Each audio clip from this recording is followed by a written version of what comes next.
Have you ever had that feeling where you're about to take a risk, do something out of your comfort zone, and you feel absolutely terrified? And if you're a person that is always like that is in tune with their intuition, you're a person that typically tries to listen to their intuition, you can ask yourself, okay, is this nervousness I'm feeling simply like fear? Or is it my intuition telling me it's a bad idea, don't do it?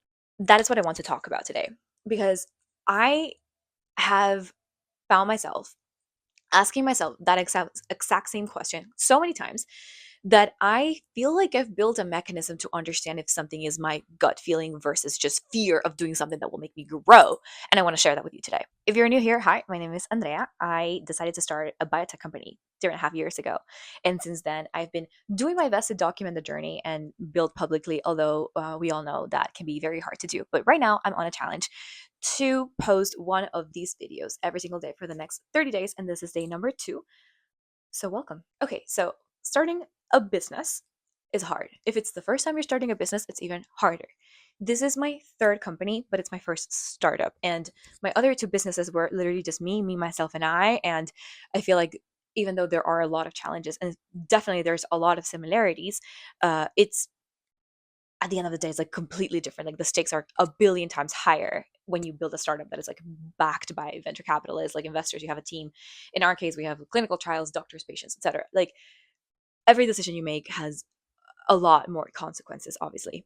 And I always say that there is literally nothing that has made me grow more as a person than starting my own startup. This truly has been a journey of, yes, business and understanding a billion things about life and wanting to maximize impact to create in the world, but at the same time it has mostly been an opportunity for growth. And when I think about that, I think of the 24-year-old version of myself that started the company. When I think of her, I think of a literal child. In fact, you can literally go on this channel and go to videos of mine, like from a few years ago, from 3 years ago. And I have no intention or desire to watch those videos myself. But if I did, I'm sure I would see a little girl doing her best with a lot of energy and a lot of enthusiasm. But I just feel so different from that person because I feel like I've grown an incredible amount. And one of the things that has made me grow is putting myself in a situation where I am extremely, extremely, extremely, extremely uncomfortable, but I kind of know it's the right thing for me to grow and for my business to grow, and I do it anyways. That being said, at the same time, there are a lot of mistakes that I've made in this business. There are so many terrible decisions that I've made because I'm a first time founder, and some so many things that when I start my next business, I'll be like, okay, literally never doing this again. And when I think about those decisions, there was always a voice inside of me that knew it was a bad decision. Always, 100% of the time, I was like, I actually didn't feel right about that. That actually felt wrong from the beginning. So that leaves us with the question, when something feels weird in your tummy, literally, does that mean that this is my gut feeling and I need to listen to it? And probably this is not a good idea. Or does this mean, okay, this makes me extremely uncomfortable, but I'm going to do it anyways? So I'm going to give you an example for both of those situations. Fundraising. Fundraising, what a journey.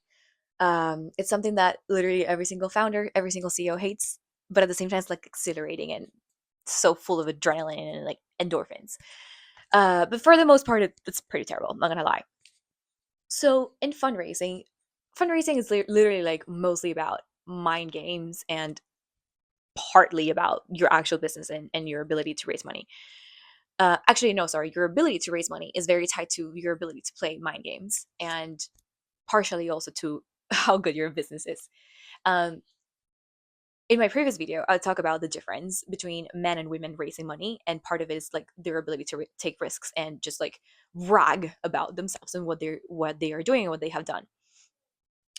But I will say that in trying to be able to play those mind games, I have come to a lot of people for advice or podcasts or books and whatnot about how to raise money and how to do that more effectively. And I realized that a lot of those things have to do with like what we call the FOMO. Like that's just the word that everybody will use in fundraising. FOMO is like the driver for closing a round. Like you can get a lot of people interested, but you will end up closing a fundraising round when you create FOMO. In order to create FOMO, you do have to play these little games. And that is where the intuition plays a big role. I think that I can say this like publicly. Um, if I were to start over, I would completely change my fundraising strategy 100%. I think that especially like at the beginning, I took that too seriously or took that to heart too much without really understanding how to really play that game right. What I mean by this is I wanted to play this. Like I remember when I raised my very first round, I would try to play those games, the FOMO games that actually were closing the round in 2 days. You're either in or you're out. And I feel like that advice has been shared, the piece of advice has been shared so much to the extent that it really is not causing the same effect in VCs. And first time founders will overuse it. And I think it's very obvious when you're saying it because it's what you're supposed to say, not because it's true. Like VCs do this day in and day out, and they will recognize and they will realize it. So, back to the intuition part, there were times where I was like, what I should be doing here is saying, oh, I'm going to close the round in 2 days. And I would say it. And it would be like, maybe I would have like literally one person interested. And I'd be like, yeah, I'm closing the round in 2 days because I have so much interest. And when thinking about that, I remembered like, if I visualize myself in front of my computer about to send an email like that, when I'm literally bluffing, when I'm trying to create FOMO artificially, I remember feeling this is not a good idea. But I would do it anyways because I'm like, well, obviously this feels wrong because I'm not comfortable. Like putting myself out of my comfort zone. Like, of course, that's why it feels weird, but it's what I'm supposed to do because that's what the books say. That's what my other founder friends that have raised money say. But it ended up being a bad idea because I just didn't have enough momentum to actually say, like back in, like in when I first did my first round, I said that too early. And I just didn't have enough momentum to actually mean that. And it ended up being a bad idea. So, how did that feel? Intuition wise, that literally felt like it was a bad idea. That's it. Like, if I connected to the feeling and be like, okay, but what would happen if this actually succeeds? It just didn't feel right. It didn't feel right in any way. There was no feeling that I could attach to the fake FOMO creation that felt right in any way. Now, when I compare this to something else, like for example, creating content, like posting content, putting yourself out there. Building in public is the new thing. Everybody wants to build in public. Everybody says you should build in public. But at the same time, what that means is you have to celebrate a lot of wins that you don't feel like are wins at all. You will be your biggest criticizer. You will be your biggest enemy. And you will be harder on yourself than anyone else. And especially if you're an overachiever, that can feel really daunting, like being exposed like that. However, whenever I've done, for example, I remember recently I sat down one day and for literally 6 hours, I created a ton of content and scheduled it for the next like 4 or 5 weeks and scheduled it on LinkedIn. And most of the posts were about like how good the company's going, like how well the company's going, uh, good of how good of a business leader I am because I made XYZ decisions. Like those are things that make me extremely, extremely, extremely, extremely uncomfortable. Like even filming these videos daily, like these are things that make me uncomfortable and I need to push out of my comfort zone. However, this is the perfect example of something that terrifies me. But when I connect to that feeling of being terrified, when I deeply connect to it, what I realize is that what I feel is this is pushing me out of my comfort zone. But really, like hidden back in the back of that feeling, there is positivity. As in, very, very, very, like super buried in that feeling, there is a bit of excitement. I don't know if that makes any sense. Maybe I sound absolutely crazy right now.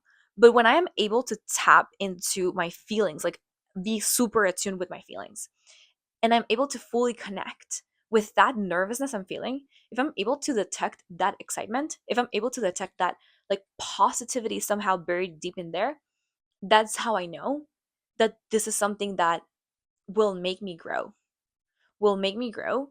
And it's uncomfortable. That's why I feel nervous. And I should feel uncomfortable. That is completely normal. But that the fact this the fact that I feel uncomfortable and it scares me is a sign that this will make me grow. Therefore, I have to do it. And it may or may not have a positive outcome for the business. That is like super TBD, but it will make me grow as a professional, as a leader, as a person, even. So for creating content, for example, when I did like recently, I did that like batch, that big batch. It's interesting because it really means like sitting down and thinking about beautiful, amazing things to say about your business and yourself, which can be like, again, even as I feel like as women, we're just not trained to do that. Like our brains are not wired to do that. But after it's done, what ends up happening is, I mean, not only do I know that it's good to be seen and be exposed, but also things start happening like when you're constantly in front of people all the time when you're creating a business. Like there's so many people creating businesses right now. When you're constantly in front of people, you're constantly reminding them that you exist and that you're there and that you're, I don't want to use the word grinding. I was about to use the word grinding, but no, we're trying to disconnect from that term now. What's going to happen is that inevitably opportunities will come. Like that's exactly what ended up happening to me. Like by being like not just this past batch, but like in general, I've tried to be very active on LinkedIn, and opportunities just simply come to us because people remember us. Like literally today I got an email from a big hospital system, and we're like, hey, actually we thought about you guys, we thought about OncoSwap, and we might have ABC opportunities for you, because somebody randomly thought of us because I popped up on their LinkedIn feed. So that is the kind of thing that, like, TLDR, at the end of the day, we will make a lot of bad decisions as business owners. And we will also make a lot of good decisions that are first, like, potentially blocked by fear. I do think that there, I do think that there is like a higher source of consciousness that knows better than we do at a conscious level if something is a good or bad idea.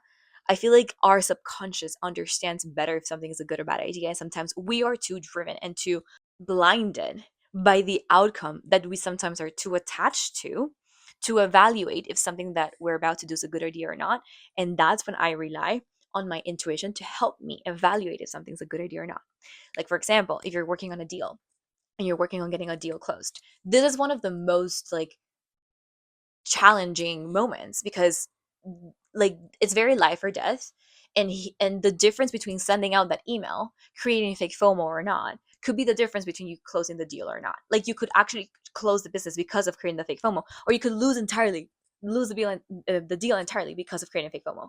So this is somewhere where I literally, like, I feel like I have trained myself for the past 3 years to be like, I need to be as attuned and as connected as I possibly can to my intuition and to my, like, subconscious that knows more than me, to assess if I'm about to blow up a deal or not. Does that sound crazy? That might sound absolutely crazy, and I understand. And by the way, sometimes it's fair to ask for help. Like if I am trying, like sometimes I literally do this. I meditate every day, by the way, and this literally helps me with every single decision I make in my business, every single one. Sometimes I meditate on like this feeling I have. I'm not sure if it's a good idea or just fear, and I want to grow and I need to grow. And if I literally can come to a conclusion, what I will do is ask for help and call up someone. And this happened to me recently. I called a friend that is going through like a similar situation that I'm going through. And sometimes when you cannot reach clarity yourself, a conversation with someone else is what will help you get to that level of clarity. In other words, sometimes that fear you have is just preventing you to make a decision that maybe you should not be taking on your own, that you should not be making on your own. Maybe you need a little bit of help before you do something big, before you make a big decision. I hope that was helpful slash insightful slash you enjoyed the video, and I'll see you tomorrow for the next video. Bye.